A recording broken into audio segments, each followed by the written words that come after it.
मित्रों, वाल्मीकि रामायण और तुलसीदास के रामचरितमानस में कई अंतर है। आइए जानते हैं इन दोनों में 10 खास बड़े अंतर। पहला, काल का अंतर। महर्षि वाल्मीकि ने रामायण की रचना प्रभु श्री राम के जीवन काल में ही की थी। भगवान राम का काल 5114 ईसा पूर्व का माना जाता है, जबकि तुलसीदास जी ने रामचरितमानस को मध्यकाल अर्थात सन 1575 में पूर्ण किया था। एक शोध के अनुसार रामायण का लिखित रूप 600 ईसा पूर्व का माना जाता है। दूसरा, भाषा में अंतर। महर्षि वाल्मीकि ने रामायण को संस्कृत भाषा में लिखा था, जबकि तुलसीदास जी ने रामचरितमानस को अवधी में लिखा था। हालांकि रामचरितमानस की भाषा के बारे में विद्वान एक मत नहीं है। कोई इसे अवधी मानता है तो कोई भोजपुरी। कुछ लोग मानस की भाषा अवधी और भोजपुरी की मिलीजुली रूप मानते हैं। इसके अलावा बुंदेली मानने वालों की संख्या भी कम नहीं है। तीसरा, कथा के आधार पर अंतर। महर्षि वाल्मीकि ने श्री राम के जीवन को अपनी आंखों से देखा था। उनकी कथा का आधार खुद राम का जीवन ही था, जबकि तुलसीदास जी ने रामायण सहित अन्य कई रामायणों को आधार बनाकर रामचरितमानस को लिखा था। यह भी कहते हैं कि उनकी सहायता हनुमान जी ने की थी। चौथा, श्लोक और चौपाई। रामायण को संस्कृत काव्य की भाषा में लिखा गया, जिसमें सर्ग और श्लोक होते हैं, जबकि रामचरितमानस में दोहों और चौपाइयों की संख्या अधिक है। रामायण में 24,000 श्लोक, 500 सर्ग तथा 7 कांड है, जबकि रामचरितमानस में 27 श्लोक, 24,608 चौपाई, 1074 दोहा, 207 सोठा तथा 86 छंद है। पांचवा, रामायण से ज्यादा प्रचलित है रामचरितमानस। मित्रों, वर्तमान में वाल्मीकि कृत रामायण को पढ़ना और समझना कठिन है, क्योंकि उसकी भाषा संस्कृत है, जबकि रामचरितमानस को वर्तमान की आम बोलचाल की भाषा में लिखा गया है। जनमानस की इस भाषा के कारण ही रामचरितमानस का पाठ हर जगह प्रचलित है। छठा, राम के चरित्र का अंतर। मित्रों, वाल्मीकि कृत रामायण में राम को एक साधारण लेकिन उत्तम पुरुष के रूप में चित्रित किया गया है, जबकि रामचरितमानस में पात्रों और घटनाओं का अलंकारिक चित्रण किया गया है। इस चरित्र चित्रण में तुलसीदास ने हिंदी भाषा के अनुप्रास अलंकार, श्रृंगार, शांत और वीर रस का प्रयोग किया है। इसमें तुलसीदास जी द्वारा भगवान राम के हर रूप का चित्रण किया गया है। रामचरितमानस में राम ही नहीं बल्कि रामायण के हर पात्र को महत्व दिया गया है। सभी के चरित्र का खुलासा हुआ है।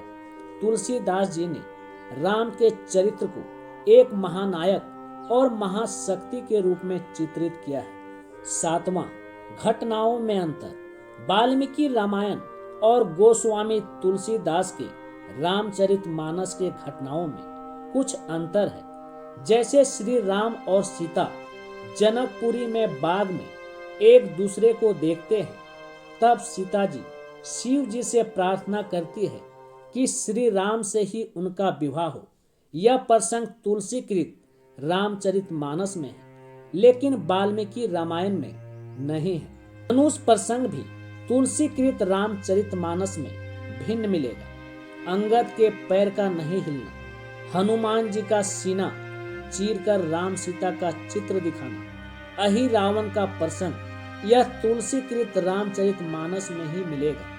वाल्मीकि रामायण में इंद्र के द्वारा भेजे गए मातली राम को बताते हैं कि रावण का वध कैसे करना है, जबकि तुलसीकृत रामचरितमानस में यह प्रसंग नहीं मिलता। रावण के वध के लिए हृदय में उस समय वार करना जब रावण अति पीड़ा से सीता जी के बारे में विचार न कर रहा हो। यह बात विभीषण द्वारा बताया जाना भी तुलसीकृत रामचरितमानस में ही है, जबकि रामायण में नहीं। वाल्मीकि रामायण में रावण इत्यादि की तप साधना के बारे में विस्तार से वर्णन है, जबकि तुलसीकृत रामचरितमानस में नहीं है।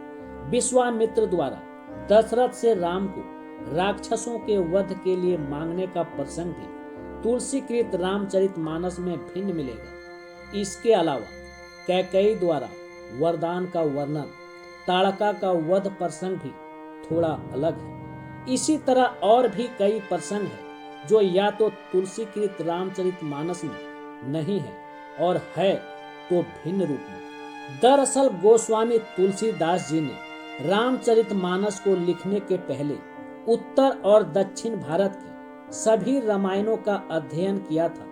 उन्होंने रामचरितमानस में उसी प्रसंग को रखा जो कि महत्वपूर्ण थे। कहते हैं कि रामायण में जो वाल्मीकि नहीं लिख पाए, उन्होंने वह अध्यात्म रामायण में लिखी थी। तुलसीदास जी ने कुछ प्रसंग अध्यात्म रामायण से भी उठाए थे। 8वां, रामायण और रामचरितमानस का अर्थ। रामायण का अर्थ है राम का मंदिर, राम का घर, राम का आलय या राम का मार्ग, जबकि रामचरितमानस का अर्थ है राम के चरित्र का सरोवर अर्थात राम के मन का सरोवर। रामचरितमानस को राम दर्शन भी कहते हैं। मंदिर में जाने के जो नियम है वही सरोवर में स्नान के नियम है। मंदिर जाने से भी पाप धुल जाते हैं और पवित्र सरोवर में स्नान करने से भी। 9वां, ऋषि और भक्त की लिखी रामायण। महर्षि वाल्मीकि प्रभु श्री राम के प्रशंसक जरूर थे, लेकिन वे भक्त तो भगवान शिव के थे। उन्होंने शिव की मदद से ही इस रामायण को लिखा था, जबकि तुलसीदास जी प्रभु श्री राम के अनन्य भक्त थे और उन्होंने स्वप्न में भगवान शिव के आदेश से एवं राम भक्त हनुमान की मदद से रामचरितमानस को लिखा था। 10वां, कांड में अंतर। रामचरितमानस में आखिरी से पहले कांड को लंका कांड कहा गया, जबकि रामायण में आखिरी से पहले कांड को युद्ध कांड कहा गया। कहते हैं कि उत्तर कांड को बाद में जोड़ा गया था। मित्रों, आज यहीं तक। अगर जानकारी अच्छी लगी हो तो कमेंट में जय श्री राम जरूर लिखना।